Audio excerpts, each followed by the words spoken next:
E hoje nós vamos falar sobre o PGRSS, que é o Plano de Gerenciamento de Resíduos de Serviços em Saúde.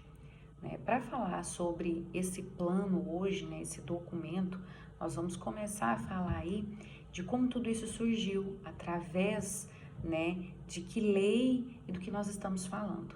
Então, em 2 de agosto de 2010, foi instituído a Política Nacional de Resíduos Sólidos, que o principal objetivo dela é o devido gerenciamento dos resíduos sólidos no Brasil.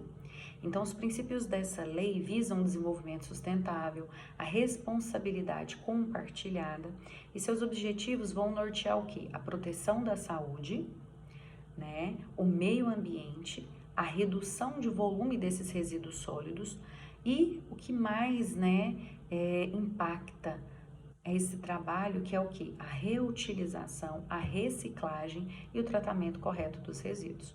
Então, com essa lei, nós temos hoje o compartilhamento de responsabilidade. O que é isso? Se o laboratório produz um resíduo e nós encaminhamos para uma empresa, tanto pode ser ela Comurg, pode ser ela empresas particulares, que hoje nós temos dentro do estado de Goiás, mas quando essas empresas recolhem o nosso resíduo, essa responsabilidade não é mais só desta empresa, ela é compartilhada com as instituições. Então, mesmo essa empresa recebendo esse resíduo, nós, quanto instituições, pagando, a gente paga esse serviço, nós temos ainda a corresponsabilidade. Então, eu preciso de saber como vai ser o tratamento, eu preciso de provar que eu acompanho todo esse processo. Através do quê? Através dos documentos de entrega desse resíduo e através do certificado de destinação final, sabendo se ele é incinerado, se ele foi reutilizado, se ele foi para reciclagem. Então, nós precisamos de acompanhar todo esse processo, tá? Então, através dessa lei, nós temos também a RDC, que vem nos mostrar como que nós, estabelecimentos, instituições de saúde, devemos comportar em relação ao nosso resíduo. Há muitos anos nós tínhamos aí a RDC 306, que ela foi revogada através da atualização, onde nós temos a RDC 222, que é uma resolução da diretoria colegiada, e ela veio em 2018, justamente mostrando uma atualização da 306 e nos ajudando aí a avançar nessas boas práticas, tendo a Política Nacional de Resíduo Sólido como norteio, tá? Então, ela vai fazer o quê? Ela direciona, ela classifica, ela segrega todo o armazenamento e toda a destinação final desse resíduo, tá? Então, dentro dessa legislação, eu tenho hoje a classificação dos meus resíduos. Então, eles são o que nós, quanto instituição, quanto colaboradores, precisamos entender quais são as classificações desse resíduo. Então, hoje eu tenho resíduo do grupo A, resíduo do grupo B, C, D e E. Então, os resíduos do grupo A hoje são aqueles resíduos potencialmente infectantes. São eles sondas, curativos, luvas de procedimento, scalps, tá? Então, a gente precisa entender aí o que é esse resíduo do grupo A. Então, o grupo A ainda é subdividido em grupo A1, A2, A3, A4. Então, essas subdivisões vai dividir aí o que eu tô lidando, quanto sangue, quanto secreção, quanto sangue, quanto secreção, e o que nós devemos fazer, onde que eu vou armazenar, qual é o saco, qual a gramatura, de que forma que eu tenho que armazenar esse resíduo. Então, hoje, no laboratório, nós temos hoje o resíduo do grupo A sendo descartado tanto em saco branco como em saco vermelho. Então, em saco branco hoje, dentro do laboratório, vai luva, vai máscara, vai a touca, vai o jaleco descartável. Então, nós estamos vivendo em época de pandemia. Então, nós tivemos tudo aquilo que tem contato direto com o paciente, tendo secreção ou não, é resíduo potencialmente infectante. Então, hoje nós tivemos um aumento, assim, enorme na produção de resíduo infectante, justamente por essas novas normativas advindas da pandemia. Antes, só ia para o resíduo infectante aquilo que tinha uma secreção, aquilo que diretamente teve contato com o paciente, de forma visual. Então, se uma luva eu usei para um tipo de procedimento que eu não tive contato com o paciente, ele poderia ir para o resíduo comum. Hoje não. Hoje a luva, tudo aquilo que eu preparei, que eu tive, que eu utilizei para coleta, seja ela qual for, eu vou jogar ela no saco branco, no resíduo infectante. O saco vermelho a gente utiliza internamente no laboratório para dispensar todos os tubos nossos hoje após o tempo de soroteca, que é o armazenamento desse meu sangue para casos de repetições, para casos de confirmação diagnóstica e até para a segurança, segundo a RDC 302, que é outra legislação que norteia aí as instituições, né, os estabelecimentos de saúde. Nós temos um período para descartar todas as amostras e quando essa amostra vai, né, no tubinho, esse sangue, essa secreção, ela tem que ir direto no saco vermelho. Por quê?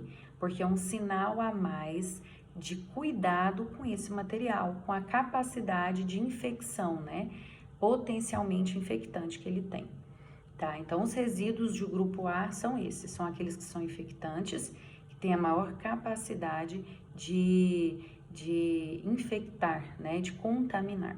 Os resíduos do grupo B são os resíduos do grupo químico, então é aqueles resíduos químicos. Nós utilizamos hoje nos NTOs, tanto anatomia patológica como análise clínica, né? Então, são todos os resíduos químicos. Então, vamos lá, eles devem ser descartados em galões específicos coletores, são as chamadas bombonas. Aí tem ela de 5 litros, 20, 15, de acordo com a nossa necessidade. Então, hoje na instituição, eles são descartados em galões específicos de 20 litros e encaminhados para a destinação final. O que a gente tem que entender quando a gente fala de resíduo químico? Todas as vezes que a gente for falar de xilol, de formol, de reagentes utilizados pro aparelho, como hipoclorito, que nós usamos muito para lavagem de alguns equipamentos na análise clínica, e na anatomia patológica, para colorações, para baterias de alguns exames diferenciados, nós precisamos de conhecer as FISPICs, que são as fichas de informação de segurança de produto.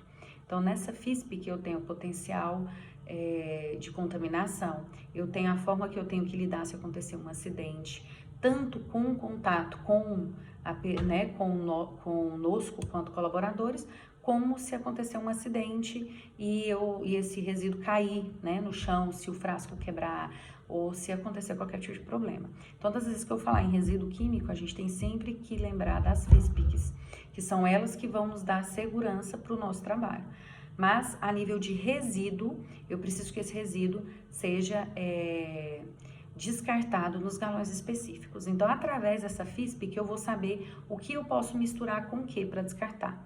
Lembrando que, dependendo do produto químico a ser descartado, se ele é misturado com outro, eu posso ter explosões, eu posso ter danos, eu posso ter formação de aerossol e ter, né, uma intoxicação. Então, a gente precisa de estudar aquilo que a gente realmente faz, tá? Então, resíduos do grupo A são resíduos infectantes, resíduos do grupo B são resíduos químicos e os resíduos do grupo C nós não utilizamos hoje dentro da instituição, mas é positivo todos nós sabermos, né? Então, os resíduos do grupo C são resíduos radioativos. Então, eles são aí cobalto, lítio, são os produtos que são utilizados em ultrassons, em exames de imagem, tá? Então, que a gente chama muito de reveladores, né?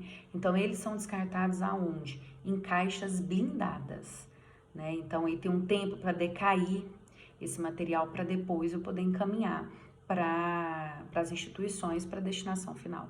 Os resíduos do grupo D, que são aqueles que nós utilizamos, né, em casa, né, são os resíduos comuns.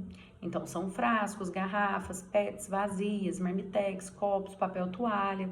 Esses devem ser descartados em lixeiras revestidas com saco preto.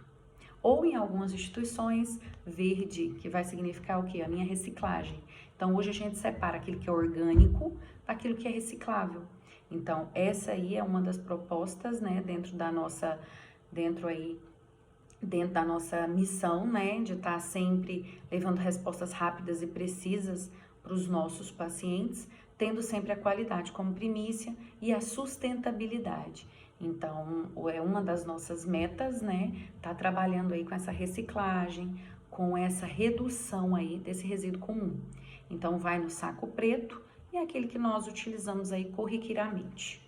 E os resíduos do grupo E, que são, vamos dizer assim, né, o que nós temos que estar sempre atentos, que são os pérfuro-cortantes. Então, são os potencialmente infectantes que tiveram contato com secreção. Agulha, ponteira é pérfuro-cortante. A partir do momento que eu tenho uma face desse material que pode perfurar o saco plástico, ele vai para dentro do descarpaque. Então, ele vai para dentro daquele coletor específico, né? Então, a gente fala descarpaque é marca, né? Então, ele vai para esse coletor específico. São as agulhas, as lâminas de bisturi, as ampolas de medicação, as ponteiras do laboratório a gente já descarta hoje dentro desses descarpaques. O que vale lembrar? A RDC 222 me mostra o período de troca de cada resíduo. Ele vai me mostrar como que ele tem que ser substituído, como que ele tem que ser recolhido. Então, nós, como colaboradores, temos que fazer o quê? Nós temos que segregar. O que é segregar? É dividir o resíduo no momento do descarte da forma certa. Então, tudo aquilo que é infectante no saco branco, tá? Tudo aquilo que é químico nos galões, tudo aquilo que é comum de forma correta, tá? Então, cuidado com os copos descartáveis dentro do lixo infectante. Essa troca gera um consumo maior, uma produção maior de resíduo e um perigo maior para quem está coletando esse resíduo, tá? Então, tomem cuidado para essa substituição. Primeiro que isso dá multa para a vigilância sanitária, né? E nem primeiro, né? Antes de tudo, nós estamos recebendo um treinamento, nós trabalhamos na área da saúde, nós precisamos entender como que isso é feito, tá? Os resíduos pérfuros cortantes vão dentro do descarpaque. Fechou o descarpaque, eu aciono a equipe da limpeza que vai retirar esse resíduo, segregar ele de forma correta para poder entregar para a destinação final, tá certo? Então, o que a gente quer explicar com tudo isso? Então, eu tenho a Política Nacional de Resíduo Sólido, tá? E aí eu venho com o quê? Eu venho com a RDC 222 e nessa RDC ele me mostra que nós temos que ter um plano. O que é esse plano? Esse plano é um documento onde a instituição vai apresentar toda a sua capacidade de produção de resíduo. Quais são os resíduos que hoje o laboratório produz? Então, dentro desse documento tem desde o papel da recepção até os tubos de sangue que o NTO dispensa, até as peças anatômicas que a anatomia patológica descarta. Então, eu tenho tanto a periodicidade, eu tenho tanto a produção de cada um deles. Então, o que o PGRSS é? É um plano que delimita a segregação correta, o armazenamento, a limpeza e a forma correta de descarte. Então, o que nós, quanto colaboradores, precisamos entender? Nossa responsabilidade é segregar de forma correta, é comer nos locais corretos, é utilizar todos os nossos EPIs, os nossos equipamentos de trabalho de forma correta e descartar nos locais corretos.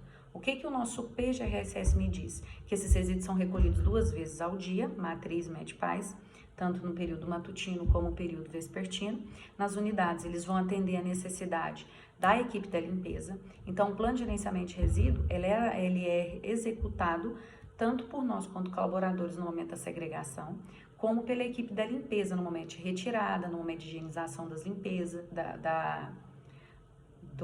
das lixeiras e também como o abrigo de resíduo, tá? Então, esses resíduos são retirados, o saco utilizado não pode ser reaproveitado ou reutilizado, tá? Então, ele é retirado 2 vezes no dia, resíduo comum primeiro, resíduo infectante depois, cada um com seu EPI específico, isso também está no plano de gerenciamento de resíduo, tá certo? E esse resíduo é encaminhado para uma empresa terceira que vai realizar a coleta, a pesagem, tá? Porque isso é pago. Então, tudo isso gera um custo para o laboratório. Então, a gente precisa de segregar de forma correta para que a gente diminua esses resíduos, né? A gente sabe que hoje ele é proporcional ao meu atendimento, mas a gente precisa de segregar de forma correta para a gente saber quanto que a gente está produzindo. Quanto que eu estou produzindo de resíduo comum? Quanto que eu produzo de resíduo infectante? Quanto que eu produzo de resíduo químico? Isso está sendo compatível com o meu atendimento? Então, a gente precisa de direcionar isso, não só com o atendimento, mas o que o laboratório está fazendo para ser sustentável com essa quantidade de resíduo sendo produzido. Então, o que a gente pode fazer em busca da sustentabilidade? Não é só reciclar, mas é mudar a forma de avaliar esse resíduo. O que nós podemos devolver para o meio ambiente como retorno de tudo isso? Então, a gente tem um contrato hoje com uma empresa terceira, tá? Essa empresa terceira quinzenalmente recolhe esse resíduo e é gerado aí, entregue um manifesto. O que é esse manifesto? É um documento que diz quantos quilos de cada tipo de resíduo foi coletado, tá? A data e o responsável por essa coleta. Então, quando eu tenho uma visita da vigilância sanitária, eles vão me perguntar desse PGRSS, eles vão me perguntar do contrato dessa empresa, se nós temos ou não. Então, vocês sabem hoje que nós temos, tá? Cada unidade tem um quilo X delimitado neste contrato e nós acompanhamos via manifesto. Inclusive, mensalmente é apresentado e avaliado, juntamente com a diretoria, a quantidade de resíduo produzido pelo laboratório. Então, só com a título de curiosidade, né, hoje, unificando todas as unidades do laboratório, por exemplo, hoje eu tenho matriz e medipais, eu tenho uma média e eu tenho uma meta dentro do meu contrato de 400 quilos mês. É muita coisa, 400 quilos de resíduo. Então, a gente precisa de estar trabalhando sempre para essa segregação correta, né? Não que nós vamos produzir uma quantidade muito pequena, mas que a gente tenha responsabilidade nessa segregação, responsabilidade em entender o que é o dano que isso pode causar ao meio ambiente. E lembrando que estes resíduos, eles são recolhidos, eles são incinerados, tá? Então, dentro do NTO e dentro da coleta, eu tenho a periodicidade de coleta. Então, vamos lá. As coletas são quinzenais. Na anatomia patológica, eu tenho 3 meses por lei, né? Aí eu tenho a CREMEGO, aí eu tenho outras notas, né, da SBP, que é a Sociedade Brasileira de Patologia, que vai aí nortear o tempo de guarda de material, tá? Então, algumas são de 15 em 15 dias, outras são de 3 em 3 meses, e nós precisamos de ter um certificado que esse nosso resíduo foi incinerado. Então, esse certificado também vem mensalmente para que a gente tenha esse controle. Então, a gente precisa de entender que hoje todo laboratório, né, tanto a matriz como as unidades, como a Medipaz, tem um plano de gerenciamento de resíduo. As unidades, ela contempla o plano da própria clínica e a matriz, Medipaz e Marista, né, são unidades que têm PGRSS diferenciado, né, separado, e ele se encontra hoje na área comum do laboratório, né, e é muito positivo cada um de vocês lerem e trabalharem junto em busca da segurança do nosso paciente, quanto também da nossa segurança. Então, se atentem ao limite do descarpaque para utilização, se atentem ao limite dos sacos, o 2/3.